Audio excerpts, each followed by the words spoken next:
মাল ইমান, ইমান কাকে বলে? রাসূল বলেছেন ৬টা কথা বিশ্বাস করার নাম ইমান।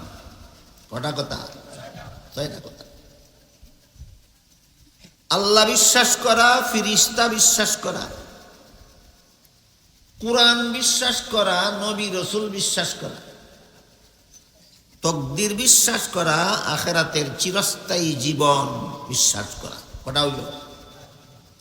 আল্লাহ বিশ্বাস, ফিরিস্তা বিশ্বাস, কুরআন বিশ্বাস, নবী রাসূল বিশ্বাস, তকদির, আখিরাত। আল্লাহ, ফিরিস্তা, কুরআন, নবী রাসূল, তকদির, আখিরাত। এই ৬টা কথা বিশ্বাস করার নাম যে ঈমান। এই কথাটা জানা সমস্ত মুসলমানের সকল ফরজের বড় ফরজ। সকল ফরজের বড় ফরজ। আপনারা কেউ বলতে পারবেন নমাজের ফরজ কটা? ১৩টা। নমাজের ফরজ কটা? ১৩টা। এই ১৩ ফরজ জানার আগে বড় ফরজ হইল উযুর ৪ ফরজ জানা। যে উযুর ৪ ফরজ জানেও না, উযু করেও না, তার নমাজের ১৩ ফরজ জানার কোনো দাম আছে? ঠিক তেমনি বলে নামাজ, রোজা, হজ, যাকাত, ইবাদত বন্দেগীর ফরজ জানার চেয়ে বড় ফরজ হইল ৬ কথা বিশ্বাস করার নাম ঈমান। এইটা জানা সকল ফরজের বড় ফরজ। নমাজের ১৩ ফরজ জানার থেকে বড় ফরজ হইল উযুর ৪ ফরজ জানা। ঠিক তেমনি ভাবে সমস্ত ইবাদত বন্দেগীর ফরজ জানার চেয়ে বড় ফরজ হইল ঈমানের ৬ কথা জানা। ঈমানের ৬ কথা জানা বড় ফরজ। বুঝে থাকলে বলেন তো, ঈমানের ৬ কথার প্রথম কথা কি? আমি আল্লাহ বিশ্বাস করি। ২ নম্বর কথা কি? আমি ফিরিস্তা বিশ্বাস করি। ৩ নম্বর কথা কি? আমি কুরআন বিশ্বাস করি। ৪ নম্বর কথা আমি নবী রাসূল বিশ্বাস করি। ৫ নম্বর কথা আমি তকদির বিশ্বাস করি। তকদির, তকদির কি? আমি খেতে যতই চাষাবাদ করি না কেন, ফসল কি পরিমাণ ফলবে আল্লাহর জানা আছে। আল্লাহর জানা বিষয়টা আল্লাহ লিখে রাখছেন, এটার নাম হইতে। আমি যতই ওষুধ খাই না কেন, জীবনে একদিন আসবে যেদিন ওষুধে কোনো কাজ হবে না, আমার মরতেই হবে। কোন দিনের ওষুধে কাজ হইতো না, মরণ লাগবো, আল্লাহর জানা নাই। আল্লাহর যে জানা আছে এটা আল্লাহ লিখে রাখছেন, এটার নাম হইতো। আল্লাহর যে জানা আছে, আল্লাহর অগ্রিম জানাটা লিখে রাখার নামই তকদির। এমন ব্যাককল আসেনি যে কোন দিনের ওষুধে কাজ হইতো না আমি জানি না, আল্লাহ জানেন, তকদিরে লেখা আছে। কাজে আর কোনোদিন ওষুধ খাইতাম না, খাইলে তো কোনো কাজ হইতো না যদি মরণ তকদিরও লেখা থাকে। এমন ই কথা কইয়া ওষুধ খায় না, এমন কোনো বুকা আসেনি, এমন কোনো বুকা নেই। তকদিরও কি লেখা আছে না আছে এটা তোমার খোঁজ করার দরকার না। তোমার দরকার হইল শুধু আল্লাহর বিধান পালন করে চলা। আমার ক্ষেত্রে ফসল হইব না বন্যায় বাসায় আনিব আমি জানি না, আল্লাহ জানেন। ফসল হইলে কি পরিমাণ হইব, কি পরিমাণ না হইব আমি জানি না, আল্লাহ জানে। কাজেই আল্লাহর যদি জানা থাকে আমার ক্ষেত্রে ফসল হইতো না, বন্যায় বাসায় নিব, আমি শাখা মখা গৃহস্থী করে লাভ কি? এই কথা কইয়া কোনো ব্যাগ করলেও গৃহস্থী সারে না। গৃহস্থী করণ আমার কাম, ফসল দেওয়া না দেওয়া আল্লাহর কাম। আমার কাজ আমাকেই করতে হবে। আল্লাহর কাজের জন্য আল্লাহর উপর ভরসা রাখতে হবে। এই তকদিরের বিশ্বাস হইল ঈমানের ৫ নম্বর কথা। ঈমানের ৬ নম্বর কথা হইল আখিরাতের চিরস্থায়ী জীবন। আখিরাতের চিরস্থায়ী। যদি ৬ কথা আপনাদের স্মরণ থাকবে মনে করেন, যে ৬ কথা সম্পর্কে আরো কিছু কথা আছে, আমি একটু পরে বলব। ৬ কথা বিশ্বাস করার নাম যে ঈমান, এটা আমরা বুঝলাম কিনা এবং এই ৬ কথা আমাদের স্মরণ থাকবে কিনা আগে একটু ক্লিয়ার হোক। জিবরিলের প্রশ্নের জবাবে রসুল বলেছেন কত কথা বিশ্বাস করার নাম ঈমান। 6 কথা। 6 কথার প্রথম কথাটা কি? আমি আল্লাহ বিশ্বাস করি। 2 নম্বর কথাটা কি? ফেরেশতা বিশ্বাস করি। 3 নম্বর কথাটা কি? কোরআন বিশ্বাস করি। 4 নম্বর কথাটা কি? হ্যাঁ, নবী রাসূল বিশ্বাস করি। 5 নম্বর তাকদীর। 6 নম্বর আখিরাত। 5 নম্বর তাকদীর, 6 নম্বর আখিরাত। বুঝে থাকলে এবার বলেন, আপনারা যারা শুনতেছেন, আপনারা ইমানদার না বেঈমান? কেমনে বুঝলেন? আপনি যে ইমানদার, আপনি বুঝলেন কেমনে? হ্যাঁ, আমার নবী বলছেন 6 কথা বিশ্বাস করলেই তুমি ইমানদার। কাজে আমি যেহেতু 6 কথা বিশ্বাস করি, কোনো সন্দেহ নাই আমি ইমানদার। কোনো সন্দেহ নাই আমি ইমানদার। আমি 6 কথা বিশ্বাস করি।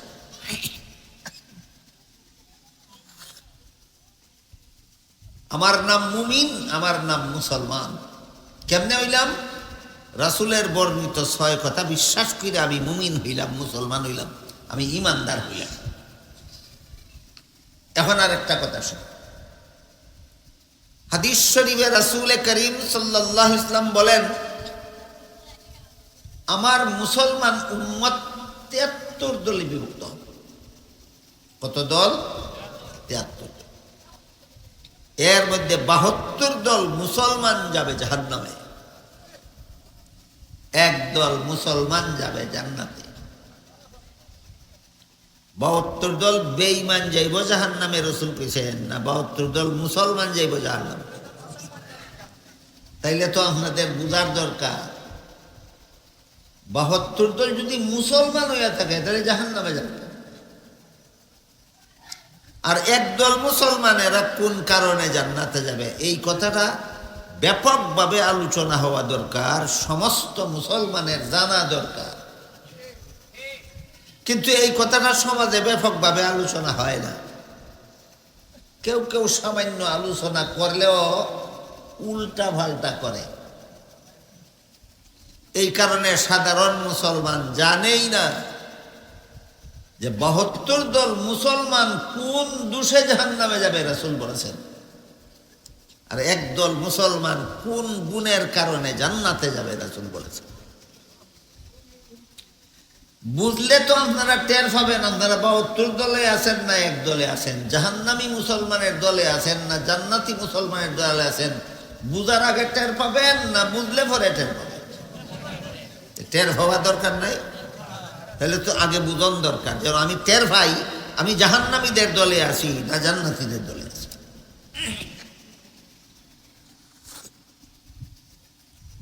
বাহাত্তর দল মুসলমান এই 6 কথা বিশ্বাস করে, এই জন্যই মুসলমান। কিন্তু এরা জাহান্নামে যাওয়ার মতো দুষ্টা হইল এদের, মন গড়াবে একটা মতো 6 কথা বিশ্বাস করে। এইটা আপনাদের জীবন ভর মনে রাখা দরকার। 72 দল মুসলমান হইল 6 কথা বিশ্বাস করিয়া, আর জাহান্নামী হইল মন গড়া ব্যাখ্যা গ্রহণ করিয়া। জীবনে কোনোদিন ভুলতে পারবে না। বুঝলা গেলে ওয়াজ না লাভ নাই। আমরা সমাজের ওয়াজেরও তালবালা না, শ্রোতারও তালবালা না। ওয়াজের তালবালা না মানে ওয়াজ করা হয় দেশের মানুষকে ঈমান আমল শিক্ষা দেওয়ার জন্য নয়, ওয়াজ করা হয় দেশের মানুষকে নিজের ভক্ত বানাবার জন্য। ভক্ত বানানোর দরকার, ভক্ত বানাইতে গিয়া যদি গান গাওয়ান লাগে তে ওয়াজের নামে গানই গাইব। শ্রোতারারে ভক্ত বানাইবার জন্য যদি নাচন লাগে তে তেইজন নাচবো। এই কারণে শ্রোতাদেরও রুচি এমন হইছে যে বক্তা গানের সুরের কথা কয় আর তালে তালে নাচে, হের ওয়াজই শুনে আর কেউ ওয়াজও শুনতে চায় না। এগুলির নাম ওয়াজ না, এগুলির নাম আওয়াজ। ওয়াজে আর আওয়াজে বেশ কম আছে। ওয়াজ কিসের জন্য? ঈমান আমল জানার জন্য, বুঝার জন্য। ওয়াজ কিসের জন্য? ঈমান আমল জানার জন্য, বোঝার জন্য। আওয়াজ কিসের জন্য? মানুষকে বক্তা বানাবার জন্য। আওয়াজ কিসের জন্য? মানুষকে বক্তা বানাবার জন্য। এগুলিও আপনাদের জানা দরকার। আপনি ওয়াজ শুনতে গেলেন না আওয়াজ শুনতে গেলেন, এটাও যেন আপনি টের পাই।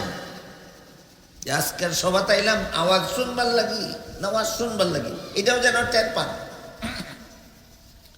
কেমন দিন যদি আল্লাহ জিগায় ওয়াজ শুনতে গেছলা না আওয়াজ শুনতে গেছলা, জব দিতে হইব। আমারও জিগাইবেন ওয়াজ করতে গেছ না আওয়াজ করতে গেছ, আমারও জব দিতে। আল্লাহ রসুল বলেন আলা কুল্লুকুম মাসউলুন আন রাইয়াতিহি, প্রত্যেকটা মানুষকেই হাসরের মাঠে জবাব দিতে হবে তোমার অধীনস্থদের সাথে কি ব্যবহার করো।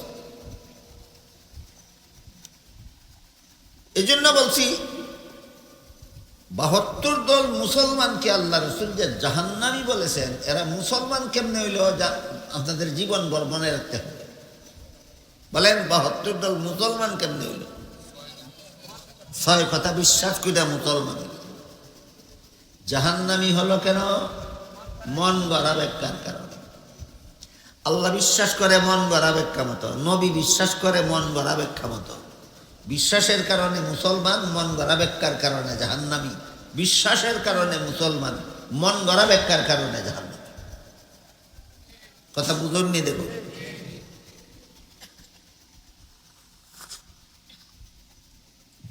একদল মুসলমান, এদেরকে রাসূল জান্নাতি বললেন কেন? এরা ৬ কথা বিশ্বাস করার কারণে মুসলমান, কিন্তু একটা কথাও মন গড়া ব্যাখ্যা মতো বিশ্বাস করে না। সবগুলি ৬ কথার ৬টা কথা ওই সহি ব্যাখ্যা মতো বিশ্বাস করার কারণে জান্নাতি। একদল মুসলমানে ইমানের ৬ কথা বিশ্বাস করবে সহি ব্যাখ্যা মতো, এই জন্য রাসূল এদেরকে জান্নাতি বলেছেন। ৭২ দল মুসলমান ৬ কথা বিশ্বাস করবে মন গড়া ব্যাখ্যা মতো, এই জন্য রাসূল এদেরকে জাহান্নামী বলেছেন। এখন প্রশ্ন জাগেনি, তাইলে ৬ কথার সহি ব্যাখ্যা পাওয়া যায় কোথায়? জাগেনি? ৬ কথার সহি ব্যাখ্যা পাওয়া যায় কোথায়?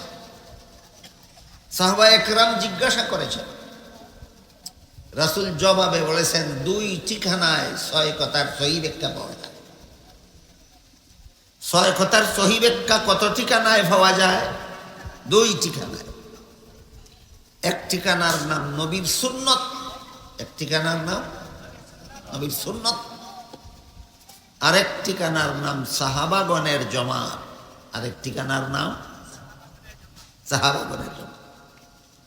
এই 2 ঠিকানার থেকে যারা ৬ কথার ব্যাখ্যা গ্রহণ করে এদের নাম আহলে সুন্নাত ওয়াল জামাত। ৬ কথার ব্যাখ্যা যারা 2 ঠিকানার থেকে গ্রহণ করে এদের নাম আহলে সুন্নাত ওয়াল জামাত। বলেন আহলে সুন্নাত ওয়াল জামাত তালে তালে হয় না ফালে ফালে হয়? না, 2টা আদর্শ বিশ্বাস করলে হয়। একটা আদর্শের নাম নবীর সুন্নত, একটা আদর্শের নাম সাহাবাগণ। উদাহরণ দিই আরো পরিষ্কার ভাবে। 5 বেলার নামাজও আল্লাহর ইবাদত, জুমার নামাজও আল্লাহর ইবাদত, ঈদের নামাজও আল্লাহর ইবাদত, জানাজার নামাজও আল্লাহর ইবাদত। বলেন এই সবগুলি ইবাদতের একই নিয়ম না ভিন্ন ভিন্ন নামাজের ভিন্ন ভিন্ন নিয়ম? আমরা মন গড়াভাবে নিয়ম বানাইছি না নবী শিক্ষা দিছেন?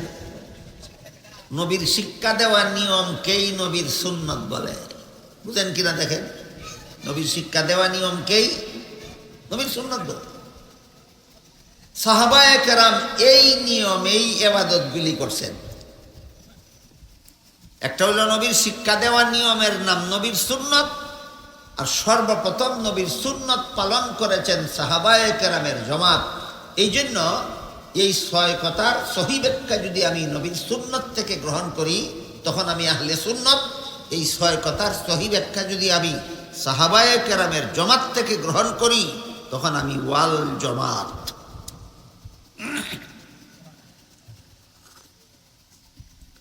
পাঁচ বেলার নামাজের বেলায় সুন্নতে রাসূল আর জমাতে সাহাবার আদর্শ হইল পুরুষের জন্য পাঁচ বেলার নামাজ জমাতের সাথে পড়া সুন্নাত। পুরুষের জন্য পাঁচ বেলার নামাজ জমাতের সাথে পড়া সুন্নাত। জমাতের সুবিধার জন্য আজান দেওয়াও সুন্নাত, একামত দেওয়াও সুন্নাত। তাহলে পাঁচ বেলার নামাজের মধ্যে নবীর সুন্নাত ধরে না আপাতত তিনটা সুন্নাত।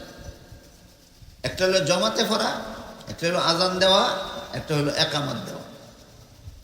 এই পাঁচ বেলার নামাজের মধ্যে এই সুন্নত নবী শিক্ষা দিয়েছেন। সাহাবায়ে কেরামের জমাতের সবাই এই সুন্নত মতে পাঁচ বেলার নামাজ আদায় করছেন। পাঁচ বেলার নামাজের মধ্যে সুন্নতে রাসূল আর জমাতে সাহাবার আদর্শ আছে। জুম্মার নামাজের বেলায় কাছাকাছি প্রায় একই কথা। জুম্মার নামাজও জমাতের সাথেই পড়তে হবে, জমাত ছাড়া পড়লে হবে না।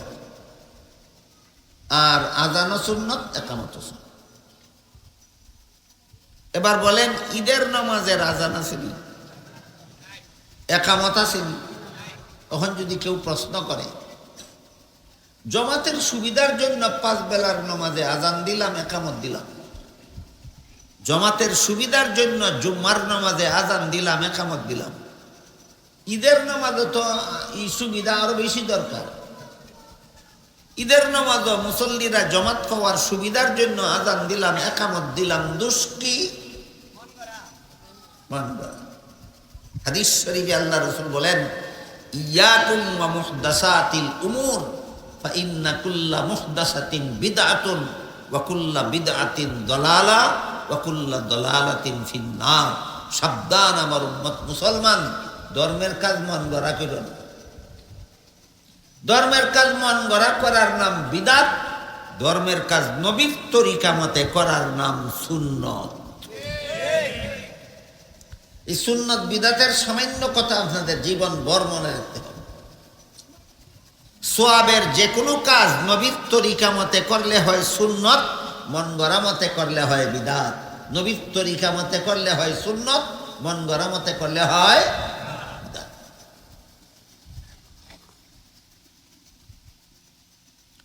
ঈদের নামাজও আজানও নাই, একামত নাই, এটা সুন্নতে রাসূল এবং জমাতে সাহাবার দ্বারা সাব্যস্ত।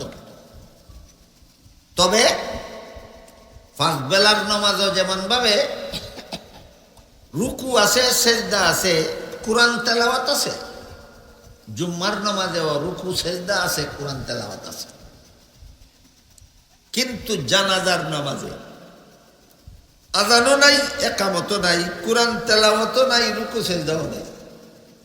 কেউ যদি কয় পাঁচ বেলার নামাজে রুকু করলাম, সেজদা করলাম, জুম্মার নামাজে রুকু করলাম, সেজদা করলাম, ঈদের নামাজে রুকু করলাম, সেজদা করলাম, আল্লাহর কালাম তিলাওয়াত করলাম, জানাজার নামাজে করলে দোষ কি?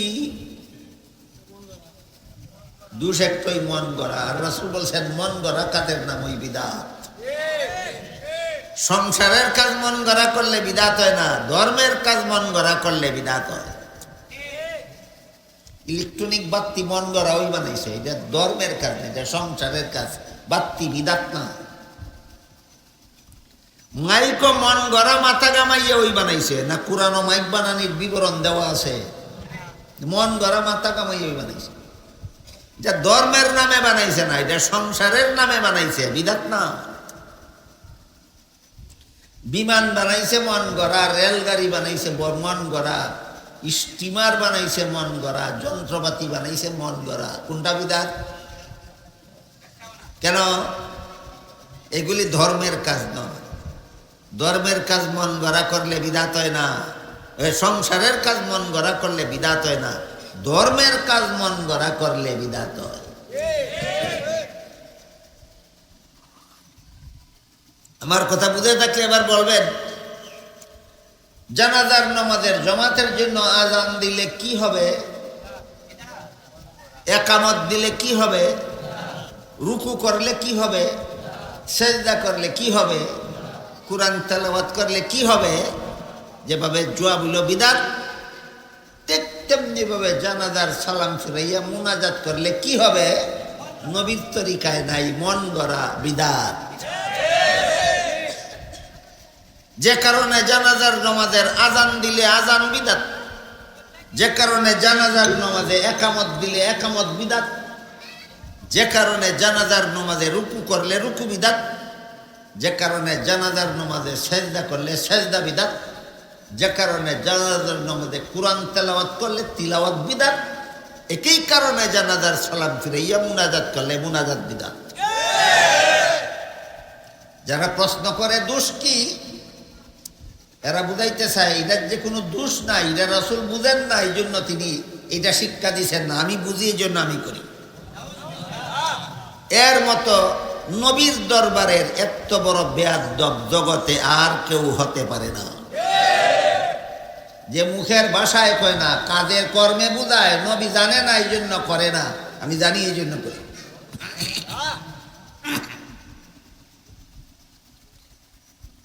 এবার উদাহরণ বুঝে থাকলে বলেন,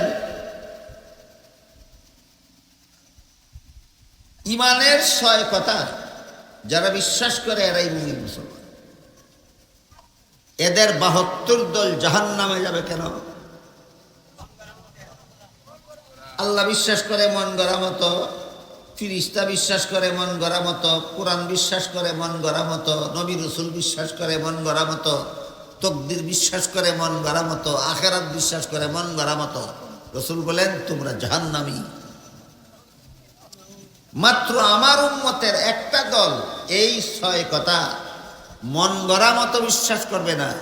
যেই ব্যাখ্যা নবীর সুন্নতে পাওয়া যায়, যেই ব্যাখ্যা সাহাবায়ে কেরামের জমাতে পাওয়া যায়, সেই ব্যাখ্যা মতে বিশ্বাস করবে। এই জন্যই এই দলটার নাম হবে আহলে সুন্নাত ওয়াল জামাত।